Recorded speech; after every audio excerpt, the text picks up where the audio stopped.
Medical innovation starts with medical discussion.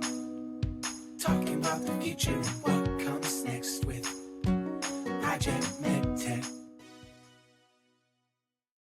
Hello, everybody. I'm Lindsay Deneen, Director of Marketing and Engagement at Project MedTech, and welcome to another episode of the Project MedTech podcast. If we can help you in any way, or you would like to suggest a future guest, you can email us at info@projectmedtech.com. If conversations like this are helpful, that's exactly why we bring people together at our signature events, the Midwest Showcase, the Startup Symposium, and Coming to America.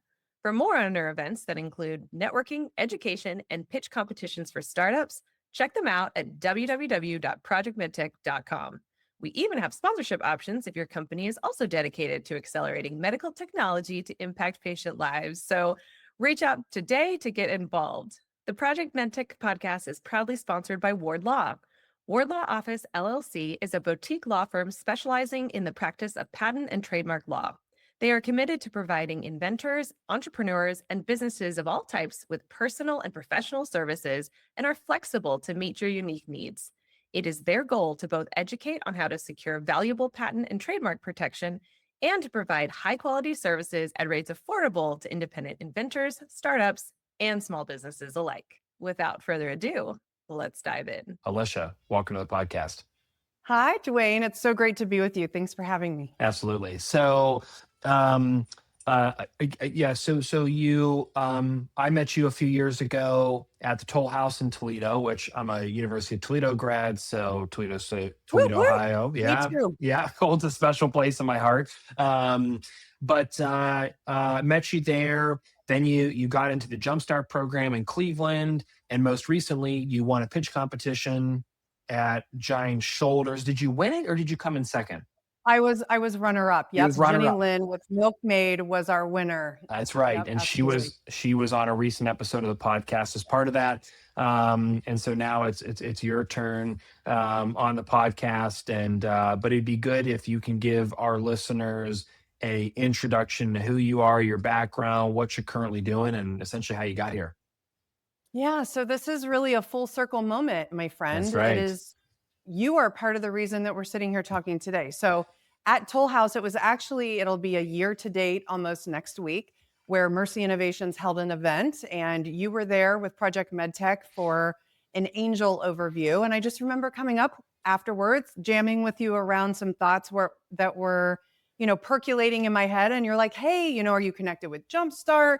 They've got this health tech accelerator. And so that was in May of last year. Mhm. And here I am a year later. I got accepted into Jumpstart's health tech accelerator this past fall. Sunra Health birthed from the Joss District, which was this scrappy little pilot that I was doing this past year. That came to fruition from my daughter, who had health issues for many years. And so I just really discovered that the traditional healthcare model, specifically in pediatrics, it's broke, right? Yes. And so, I really recognize as a busy mom, I had to sell my business. I had to come home. I had to put my kid in homeschool. And so it was extremely disruptive. And when I was looking around, I recognized and started talking to more parents that this was not specific to us. And so 1 in 2 kids in America right now currently has a chronic condition.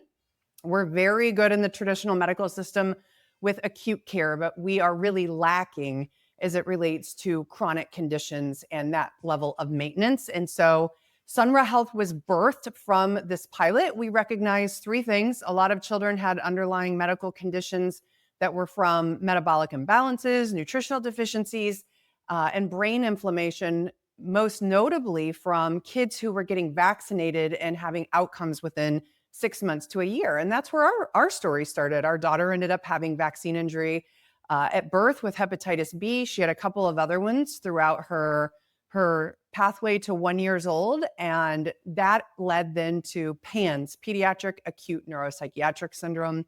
It is when basically brain inflammation breaches the blood-brain barrier, and there's no other word other than these kids, right? They become crazy. And my 4-year-old looked at me one day and she was so miserable. And she's like, Mom, I want to die. And so we kind of got her maintained from there. And then her health fell apart again a few years later. And again, I had to put everything down. I mean, I'm college educated. I have started a few businesses. And so I just made a deal with the big guy. I'm like, look, if this is my life, I accept it. If I get back out my front door again, I swear I will be one of the biggest advocates towards changing and improving the pediatric ecosystem for kids moving forward. We're losing an entire generation. This is unacceptable. And so that is where we went through the Health Tech Accelerator. Sunra Health is an AI-powered pediatric health platform. It's helping parents personalize vaccine and early childhood wellness decisions. And so it's really time to test, not guess. We now have genetic testing. We have precision care. It has infiltrated tech and healthcare everywhere except pediatrics. And so again, where we are with today's kids and how ill and sick they are, we owe it to them to get on these podcasts, get in these ecosystems for health tech startups, and start having better conversations. Yeah, it's crazy that you and your family and your daughter had to experience all that. Super sad. And you know, it's crazy. Like a lot of times we hear these startups come on the podcast, and a lot of them have personal journeys to why they are doing what they're doing. Yep. And I think that keeps a lot of the folks motivated, because the startup life is really a slogfest when it comes to getting these products to healthcare providers, patients, whoever it is that can benefit from the innovation that we're seeing. So, okay, so you go through this very traumatic time period, long time period, from what it sounds like. How do you come up? Well, what is Sunra? What is the product? And then maybe just talk to me a little bit more about how you got to that end game or that innovation. Yeah. So our daughter, we ended up finding out later, is contraindicated to receive vaccination. And so she should have deferred. We found out that there are ingredients within these medical interventions that children, there's a subset of them who just don't process them the way that they're intended. And so we found that out later. So that's problem number one. So the intention of vaccination, right? It's good.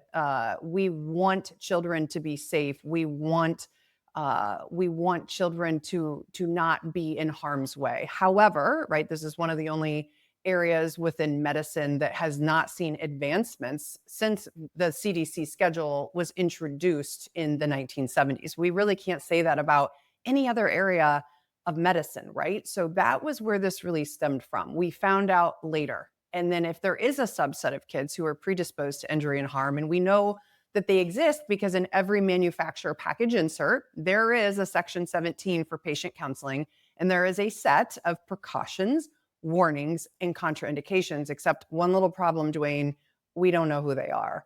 And so that is where this world really collided for me, was about 3 years ago when we got genetic testing done on my daughter and uncovered some of these genetic SNPs, or these epigenetic factors that when they turn on or off based on environment or lifestyle, that children and adults for that matter may experience not just vaccination, but any medication for that matter differently. And so I had, through my own practice of training, right? I was ex-Pfizer. I was there for, close to 10 years. I understood clinical data. I understood medications very well. Their half-lives, how they're metabolized, things of that nature. And so I used to sell Zoloft. So I have tracked for many years understanding the GeneSight test, which has very similar application as to what we're doing at Sunra Health.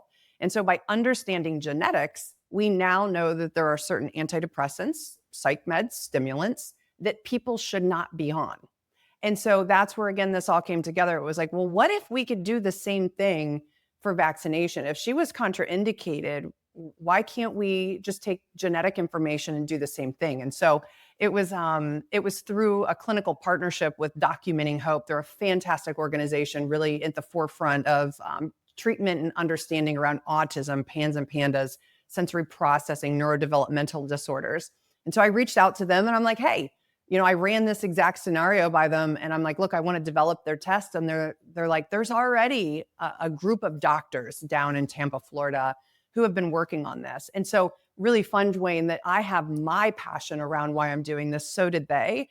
There are a couple of doctors that are close to their 70s. They are the doctors that have been treating these injured children for many years and also just got really sick of there being no other solution. And so they really started to work with a lab to put together this test, except they're busy physicians, right? They're not sales reps. They're not medical professionals that just had the time. So it was this really beautiful union where just again, following the cookie crumbs led me to the right people with also the right heart and the right application with wanting to put this tool out there.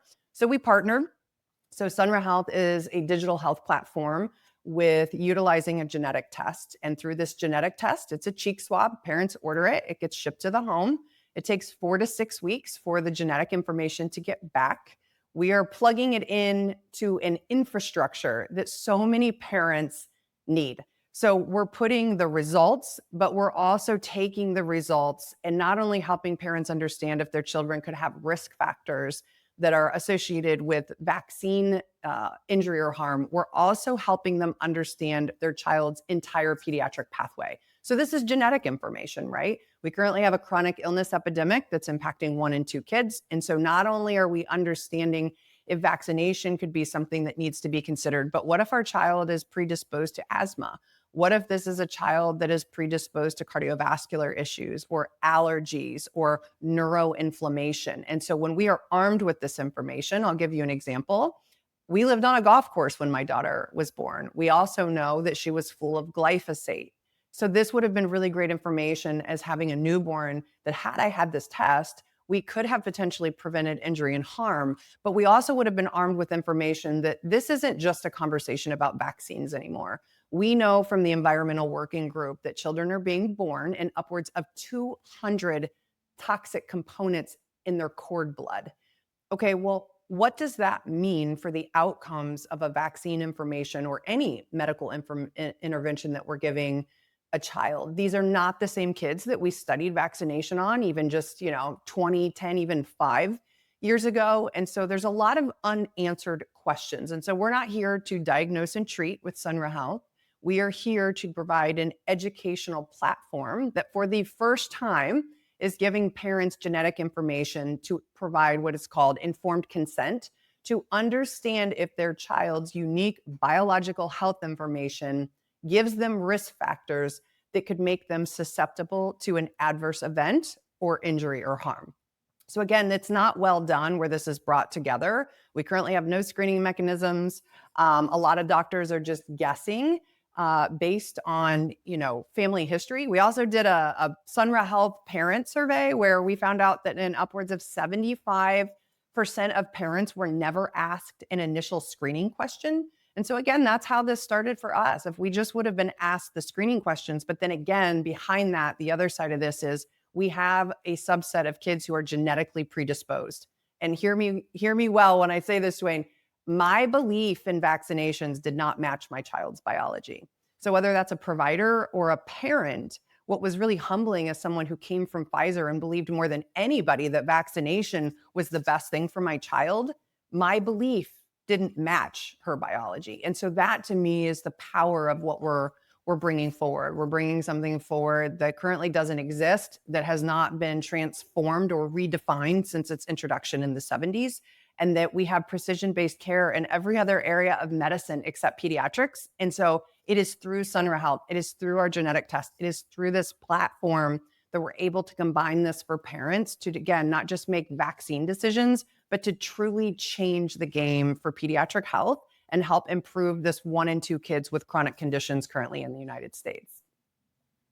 Number of questions that I have, I think, from this. So I think that's important because this is such a volatile space right now, because anything that is health related, that is anywhere close to political, becomes a space where I think it's hard to hear what people are saying. And so I want to make sure we clear this up, because you did it twice where I think you very clearly stated it. But again, to set the record straight, you are not advocating for anti-vaccination by any stretch of the imagination. You are saying that, hey, across the board in the pediatric space, we should know more about the patients for personalized care and medicine to prevent situations similar to what happened to your daughter, which could happen Mhm. for any kind of the first time you go to Yes. a hospital and take any drug. It would be nice to know, is there a potential for a reaction here? Correct. I mean, that is, Anesthesia, yeah, yeah, absolutely. everything. Right. Anesthesia, right? Opioids. I mean, Yeah. this is a similar vein in Right. multiple conversations, regardless of vaccination. Yeah. Okay. Super helpful. So the second Well, piece. and I Oh, think, Dwayne, I wanna mhm, I wanna go back to that because you're right. This is one of the most polarizing conversations currently on planet Earth, right? totally. And parents are sick of the arguments, right? They just want to make the right decision on behalf of their kids. And I Mhm. believe that providers do as well, right? And so this isn't about anti-vax, this is about being pro safety. I mean, we do the same thing with Down syndrome testing, right? Around 20 weeks for mothers. It's very rare, but we do this type of testing in order to inform for parents, right? Something that can be a really uh, traumatic outcome for some parents to learn this information. I mean, some people change the course of their pregnancy based on this information. Some parents, right, need to make massive medical decisions before their children are born, and so it's giving them the propensity to understand risk factors and unique biological information. And so we have made this so political that, quite frankly, like, I sit here with you and it sounds so plain when I say it out loud. But this conversation specifically, right, there are 800 obstacles that we have to get to in order for us to just sit with this and be like, okay, great. This could potentially be a rare outcome. But what we don't know is who the kids are that are predisposed to these types of outcomes. Right. And we need to know who they are, because for the subset that it does happen to, it's very traumatic, right? Mhm. Some of these parents can never go back to work. They need both parents at home. Our government just slashed funding for disabilities, right? So parents they're landlocked, right? They are terrified outside of their minds that these kids could be the ones that are predisposed. And as a parent, they rightfully so, right? These are our pride and joy. These are Totally. what we have been entitled and responsible to love and support. And so of course every parent right now is taking pause. But because we've made it political, we haven't made it medical. And that's what Sunra Health wants to do. We want to work alongside of providers. We want to work alongside medical information to just make sure that the kids who are predisposed to injury and harm are stay the farthest away from that outcome as we can possibly get. And we're now in 2026. We are now within an era where we have information to give parents and providers that for the first time we can have those Yeah. conversations, right? It's a that's a you're navigating a tough space because I know how it is. Like what you're saying is it makes sense in terms of, wanting to have the most amount of information about your child before you make medical decisions. And because of the current political landscape, it is like I am sure that you can't even get through an introduction without someone being like, oh, are you trying to say we shouldn't vaccinate kids? Like I'm sure that's what you deal with. And that's a tough place to navigate as an early stage entrepreneur, which we're going to get into, Yeah. advice you have for those types of things. So Mhm. the other piece, the 1 in 2 kids that have chronic disease is crazy. I wasn't aware of it being that high. Talk to me about this digital health piece. So, Mhm. because this is where my regulatory brain really flips on, right? And claims and what you want to do and commercialization strategy. So the lab test that you are doing, it's a swab, you're sending it away to a lab. That is a FDA or CLIA Yep. cleared test Absolutely. already. And then your Correct. platform sits on top of that and what does kind of like goes through the results of this test, or walk me through a little bit more of that. And then is your product an FDA approved device? Like what are the claims there? Are you actually influencing decision making, or are you saying, hey, here's all the lab results, and then the physician has to say, yes, they're predisposed to a potential reaction here with this drug, avoid it. Yeah, so we're currently pursuing an FDA-aligned clinical decision support tool, right? So that's obviously get with payers, providers, and to get hospital adoption. But we're starting with parents, right? We'll expand to providers, and then we'll scale to payers. But we're redefining pediatric infrastructure by currently going to the parents and going direct to consumer. Because again, we've talked about it already. The first part of this podcast is there are so many obstacles for parents to being able to get this information. So we think of something currently like Function Health or Everlywell, right? People are now having opportunity to gain insights into their health through direct to consumer. So it's a very similar model with Sunra. We're first going to parents, right? We want to give them access to this information, but we want to work with alongside providers. Providers still have the opportunity to engage in a physician portal, through some of our through some of our beta testing. We have some providers who don't want to touch this. They just want to refer the patient to the site. And we have other physicians that they're really excited about this. They're sick of flying blind as well, right? And so they're excited to have a tool that can now help them navigate this conversation. And so again, the genetic test gets sent out, it gets sent back, the results are inside of the portal. It's a lot of information. And so what's great about AI, right? It's fantastic at mining data. And so we have an AI component to the app to where we're taking this information and through an MCP, right? Keeping what's needed within the app, but also allowing parents for the first time to take it outside, but give it guardrails to where it's not hallucinating. So I'll give you an example. I go to a lot of conferences. Maybe I heard something about vitamin C and being really good for, methylation and detox pathways. I could put that into Chat GPT and it's going to give me a generalized answer. What's really great about what we're doing is now we have 9 different panels that are being looked at within our app. So methylation, immunity, neurological, rheumatological, histamine, fatigue, hepatotoxicity, circulation, cardiovascular, and allergens.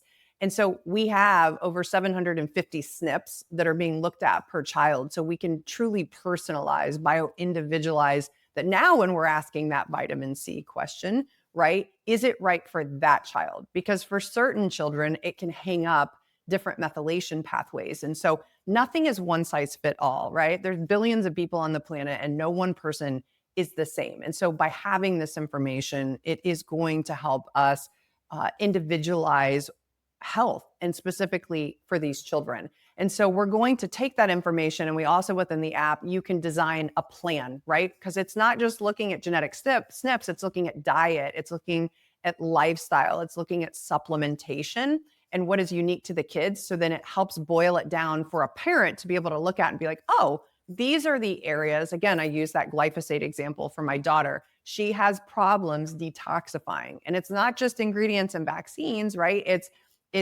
ingredients and products, or she's going to have to be careful with beauty products. We're going to have to be careful with her with air. She needs air filters. She needs water purifiers. She can't detox things. And so when they add up, that's called toxic load. And so we're arming parents with that information. So we're taking a results where they can go in, but we're really boiling it down for them to understand into a plan. We have weekly group coaching calls with doctors that they can bring their questions. They can schedule one-to-one appointments with providers. There's trainings, there's webinars, there's clinical partnerships with other companies and organizations who are really specializing also in the education component. I think that's something, Dwayne, that you would also agree with, that there's so much noise right now, right? There's so many great companies doing great things. And what we're also trying to accomplish at Sunra is this hub component, right? Who are those companies doing really ridiculously amazing things as it relates to products that align with what we're doing, or training courses with what we're doing? So we're really excited about not just pulling in what we're doing, but pulling in organizations. Another one would be Jenny Lynn, right? Somebody who pitched the day I did, who also won this podcast. Like, they're doing breastfeeding, solutions, because it is truly one of the most important things we can give children. And 85% of moms want to start out breastfeeding, but by month 6, we have 25%, right?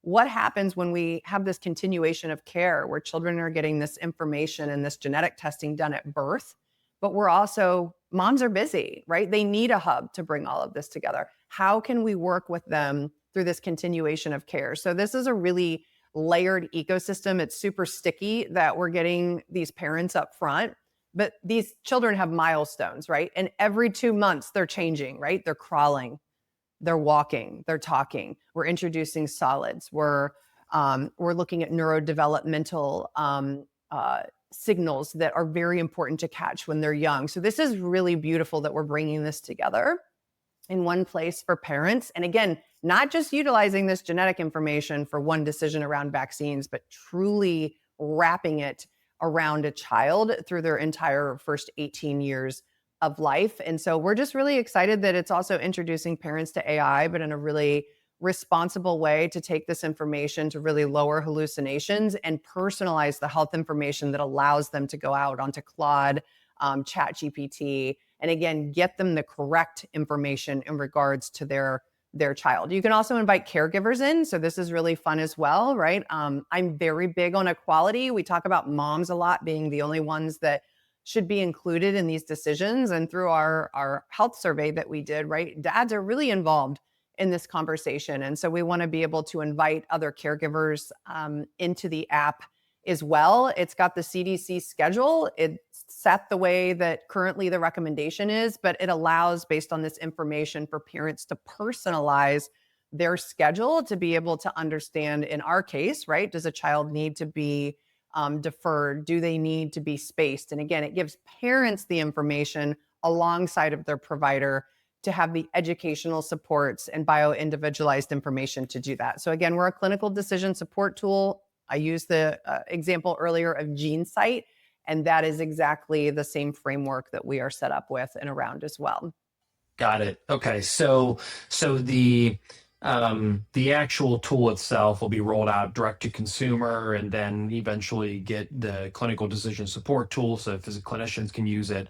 So do you face, I'm curious on, two things. One, I don't think would be a bad thing, but I'm sure this is like a very similar business model to like 23andMe. Mm-hmm. I'd be interested in that. And then I'd also be interested in, as you are out pitching, do you run into Theranos comparisons in any way? And the reason I ask this is because we've worked with a lot of companies in the diagnostic space, and that is definitely a hurdle that people have to overcome. Now we're 10 plus years away from that, when that story kind of broke, or maybe we're at 10, but it's still fresh in people's minds, especially investors. Like there's that natural skepticism now where people, I think, have to ask across the board, oh, does it actually do what you say it's doing? Where before Theranos, I feel like people didn't have to worry about that all that often. But so I think, anyways, when it comes to diagnostics, there's always that hurdle. And I'd be curious, have you seen a lot of that as you're out there pitching, talking to folks, selling it, and how have you overcome that? Yeah. So first of all, we're not diagnostic, right? So that's one hurdle that we get through right away. But to your point, it's getting people to understand that component, right? We're running into two problems. The first one we've somewhat hit on is there's the first subset of people or investors that like, do we even want to touch this conversation, right? Which is sad, because truly this is a lightning rod moment. This is not niche. 76 million kids are in the United States. 4 million are birthed each year. And every single one of those kids, right, are getting an upwards of 70 some vaccinations between birth and 18. And they're getting up to 30 doses in year 1 of life. So this is a massive market, right? So when I hear, well, is this niche or, absolutely not, right? Like this is a massive market. This is something that every single child is expected to follow when they are born. So our first hurdle or obstacle is always that, right? Just even being able to get centered around the conversation in the room. And then the second one is this niche? Is this something that we really need to tackle and address? And I think that's where pediatrics for the longest time, right, continues to get a back seat. What is currently getting a front seat is women's health, and for very good reasons, right? We just started researching women's health in the 90s. I mean, we are a stone throw away from really even understanding any of the health outcomes of women. Like, we're in the middle of that right now, which is fantastic. What we're not talking about, Dwayne, is that pediatrics is women's health, right? So if 1 in 2 kids currently has a chronic condition, it's the stress from that. It's the inability to work. This is moving the women's movement back overnight. We currently don't have structures and support in place. We don't have maternity leave here. We don't have paid leave here. We just don't have the supports. We don't have the universal childcare. So when you're taking these components and these factors into play, it's women's health that's currently getting all of the attention, but right beside it, right? We can't have a conversation about women's health without talking about pediatrics. And so that's when we're talking with investors that it's like, look, this is anything but niche, because these two things truly are parallel as we look at how it is that we're going to change these outcomes for women's health. And so that's the conversation. We're looking currently at infertility. It's also all the rage and for all the right reasons. But again, these children are being born in upwards of 200 chemicals in their system. Okay, that means mom has these chemicals in her system, right? It's mom who is also equally having these health outcomes. And so it really is this 2-for-1, this combo conversation. And that when we can go upstream, right? It's not just vaccines. That's our beachhead. Like, we want to go even further once we get launched and we have the mom talks box, right? If we can even go further and get mom healthier and get that right where it needs to be before we even consider getting pregnant or birthing children, then we start getting our children armed with this information when they're born. We're truly walking so much of this back. So there's actually really great data from Mayo Clinic in vaccinology. It was a study from 2015 that we know that age, gender, right, that these are also outcomes from vaccination that Mayo Clinic uncovered over a decade ago, that women may need lower doses of vaccination. Okay, well, women experience autoimmune at a level of 80% compared to men, right? So this conversation is so much bigger than just children. The conversation is massive when we start talking about genetics and what it is that we're trying to accomplish with Sunra Health, because when we can help prevent children from illness or harmful outcomes, it's not just impacting the child, it's impacting the mother, and it's impacting the family. It's impacting their financial stability.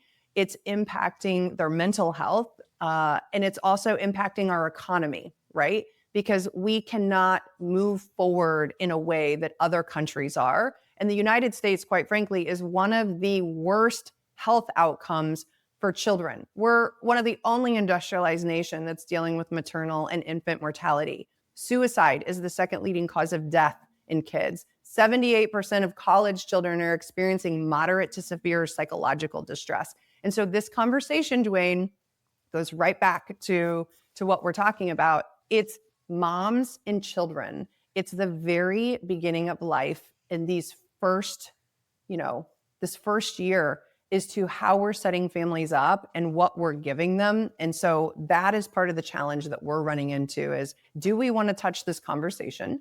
And it's niche, but 50% of the population is not niche, and 100% of mothers birth children, right? And so that is just something that we're all dealing with. And this is a factor of everyday life, right? We talk about death and taxes, but birth, right? Birth. And where are the solutions? Where are the outcomes for this segment of life that, quite frankly, is the foundation for everything? Yeah, interesting. Okay, so I want to talk a little bit. Usually, when we talk to startups, we do not spend nearly as much time on the actual technology, but I think that Mhm. it's important for here only because this is such a hot button issue. Yep. And so I wanted you to fully explain exactly what you're doing, that sort of thing. So talk to me about um, your entrepreneurial journey and maybe not so much your history because you did that in the beginning, but Mhm. what have been some of the biggest learning experiences that if there's another entrepreneur listening in, you know, you have that advice for them? Like, what would be your top few pieces of advice?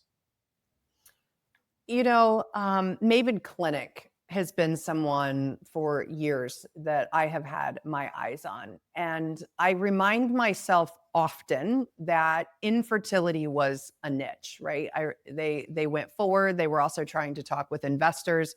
Uh, they were turned down over and over again. And so as females, we're often dealing with men 90% of the time who are directing the course of these funds. And women get those funds about 3% of the time.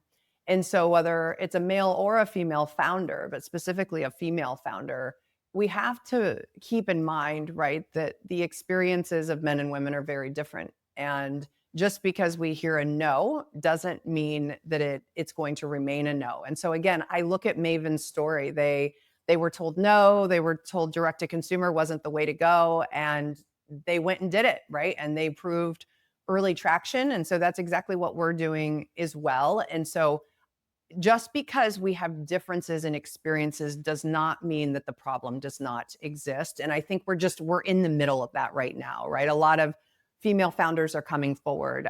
Our experiences as moms and dads might be different. They might be different from male to female. And so I would encourage investors, right, who are looking at female founders to really lean in and understand the problem and understand the market. I would then say to investors, right, that if you have a problem and it is not well understood, right, just this has been one of the most polarizing conversations on the planet. I think what's really interesting about what I'm also doing, Dwayne, is this has the invitation to just right fall apart when I have these conversations. And what's been really great is we want to meet people where they're at. This has actually fostered really great conversation. I mean, I've pitched in Cleveland and had Cleveland Clinic doctors in the room and be like, "Oh wait, this does make sense, right? Like why wouldn't we have a screening tool?" And so by continuing to pitch and talk about this conversation, I mean, that's the whole point of healthcare, right?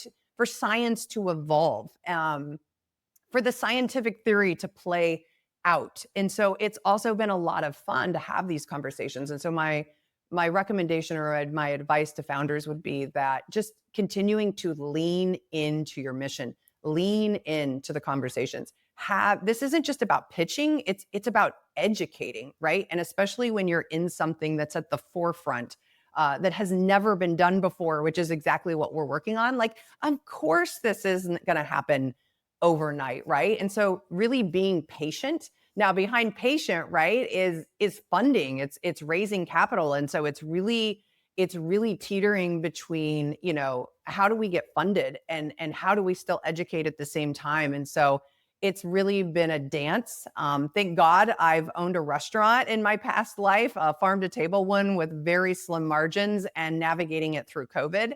And I tell you that did not happen by accident. That was the exact MBA that I needed and the exact tech that I needed in order to deal with exactly what I'm dealing right now. So I hear a lot within the circles that I run in. They're like, "You know how to pivot," and I'm like, "Hell yeah, I do!" Right? Mhm. And so it's really been fantastic to have that experience to help me navigate exactly what it is that I'm building right now. I mean, we didn't know what food cost was going to be one week compared to the next week, right? We didn't know if we were going to be open or closed. We didn't know, it was just the tension that breeded the outcomes that I'm dealing with now. And you have to stay within the movement, right? Of where things are going. And if you're tied to an outcome and you're tied to what you want all the time, it can't lead you to the next door, what's trying to unfold and get you behind, because there's likely, and I've seen this in other founders' stories as well, there's something better sitting there. You just got to flow like a river, right? You're going to sit there and drown. And unless sometimes you let go and find yourself where you need to be, it might not look the way you wanted, but sometimes it looks even better.